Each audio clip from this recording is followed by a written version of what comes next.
नमस्कार दोस्तों, इस वीडियो में हम बात करेंगे मेटल टॉक्सिसिटी क्या होता है। ये जो टॉपिक है ये साइंस के स्टूडेंट के लिए भी बहुत इंपॉर्टेंट है, क्योंकि बहुत बार एग्जाम में भी आपके सिलेबस में इंक्लूड होता है कि मेटल टॉक्सिसिटी क्या होता है। और आम इंसान है तो वो भी इस टॉपिक को जो है वो देख सकता है, समझ सकता है, और अगर इसमें से कुछ लक्षण दिखाई देते हैं तो ये मेटल टॉक्सिसिटी की वजह से हो सकता है, तो डॉक्टर से जल्दी कंसल्ट कर सकते हैं।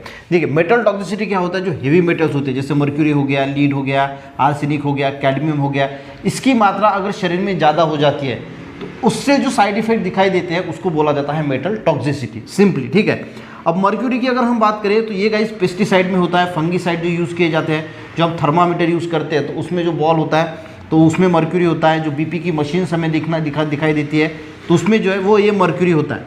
अब मर्क्यूरी को अगर अच्छी तरीके से डिस्पोज नहीं किया गया, ठीक है, अब पेस्टिसाइड और फंगीसाइड से तो हमारे बॉडी में मर्क्यूरी जाता है, वो तो इम्पैक्ट डालता है हमारे बॉडी में, पर डायरेक्टली देखिए मर्क्यूरी की वेपर जो होती है ना, अगर मान के चलो कि थर्मामीटर जो है वो टूट गया और आपने अगर अच्छी तरीके से इसको डिस्पोज नहीं किया और कहीं पे अगर ये गिरा रहा और आपने कचरा इकट्ठा किया और उसमें मर्क्यूरी है और उसको जला दिया, तो अगर वो मर्क्यूरी की वेपर गलती से भी आपकी बॉडी के अंदर चली गई, आपने जो सांस ली उससे अगर बॉडी के अंदर चली गई, तो ये गाइस आपको पागल बना सकती है।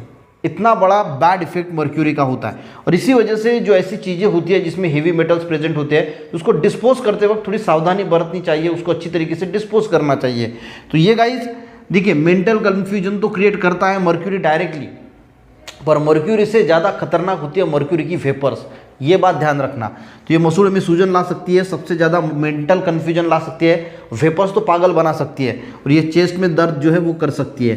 तो ये होता है मर्क्यूरी। ठीक है, उसके बाद अगर हम बात करें गाइस, अगर लीड की बात करें तो लीड की पॉइजनिंग क्या होती है, जो पेंट इंडस्ट्री होती है, जितने भी छोटे बच्चे जो पेंटिंग करते हैं ना, वो उससे लेके जो भी टाइप का पेंटिंग है, कार पेंटिंग से लेके घर पेंटिंग तक, उसमें जो कलर यूज़ किया जाता है तो उसमें आपको मिलेगा लीड। ठीक है, तो ये क्या करता है, ब्लड वेसल्स को जो है वो इम्पैक्ट डालता है, एनीमिया यानी खून की कमी क्रिएट करता है बॉडी में, बहुत ज़्यादा आपको कमजोरी आएगी।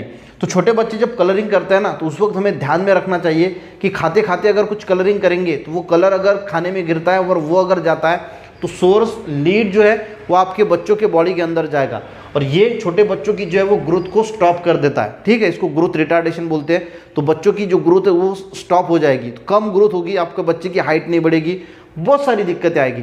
तो जब भी बच्चा कलरिंग करने का काम करता है तो उस वक्त थोड़ा ध्यान रखना, माँ बाप की जो है वो एकदम कर्तव्य है हमारा, क्योंकि अगर गलती से भी गलती हो गई तो फिर ये सारे इफेक्ट आपके बच्चों में जो है वो दिखाई दे सकते हैं। तो थोड़ा पेंट इंडस्ट्री में जो वर्कर्स काम करते हैं या फिर ये वाली जो इंडस्ट्री है काम करते हैं, मैं बचाव में बताऊंगा कि आपको क्या क्या करना है। तीसरा है सबसे खतरनाक आर्सेनिक। ठीक है, जो भी सेमीकंडक्टर चिप यूज़ की जाती है गाड़ियों में, मशीन्स में, तो वो इसका अगर अच्छी तरीके से डिस्पोज नहीं किया तो वो कारण बन सकता है आर्सेनिक का। ठीक है, ग्लास इंडस्ट्री हो गई, तो ये यहाँ पे जो वर्कर्स काम करते हैं तो उन्होंने थोड़ा ख्याल रखना चाहिए कि आपको आर्सेनिक इंडस्ट्री हो सकता है। इसमें क्या होता है, पेट में दर्द होता है, उल्टी, दस्त, कमजोरी, शरीर पे काले धब्बे भी जो है वो यहाँ पे आ सकते हैं।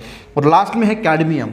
जितनी भी बैटरीज होती है, हमारे घर में बहुत सारी बैटरीज होती है, हम उस पर ध्यान नहीं देते। कभी कभी बैटरीज जो होती है, छोटे सेल्स होते हैं, वो बच्चे मुँह में डालते हैं, तो वो हम जो है वो उसको अवॉइड करना है। बच्चे अगर छोटे छोटे सेल यानी जो वॉच में डालते हैं, हम घड़ियाल जो हमारी क्लॉक होती है उसमें भी डालते हैं, या फिर गीज़र वगैरह होते हैं, तो वो मुंह में कभी भी बच्चों को डालने नहीं देने चाहिए।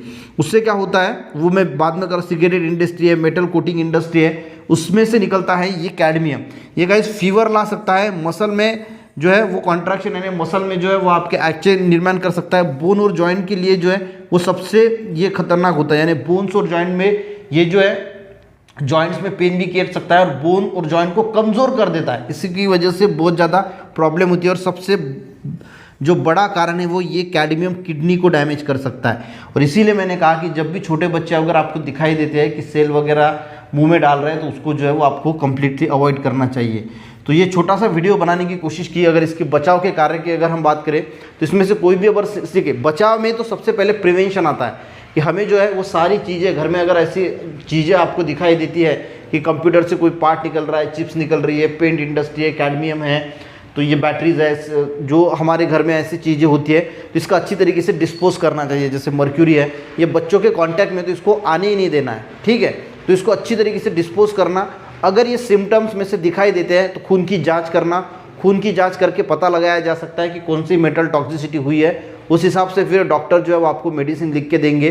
पर ये करने से पहले अगर हम प्रिवेंशन लेते हैं, उसको अच्छी तरीके से डिस्पोज करते हैं, जो वर्कर इन इंडस्ट्री में काम करते हैं उन्होंने रेगुलरली 3 to 6 मंथ में खुद के बॉडी का चेकअप करना चाहिए कि अगर जिस इंडस्ट्री में, अगर मान के चलो कि बैटरी इंडस्ट्री में काम करते तो कहीं मुझे कैडमियम की टॉक्सिसिटी तो नहीं हुई है, ये अगर रेगुलरली वो चेकअप करते रहेंगे तो वो जो है वो जो इसके इफेक्ट होने वाले हैं उससे जो है वो बचा जा सकता है। छोटा सा वीडियो बनाने की कोशिश की है, वीडियो अगर हेल्पफुल रहा तो एक लाइक ज़रूर करना, लोगों को भी शेयर करना। मिलते हैं नेक्स्ट वीडियो में, तब तक के लिए जय हिंद।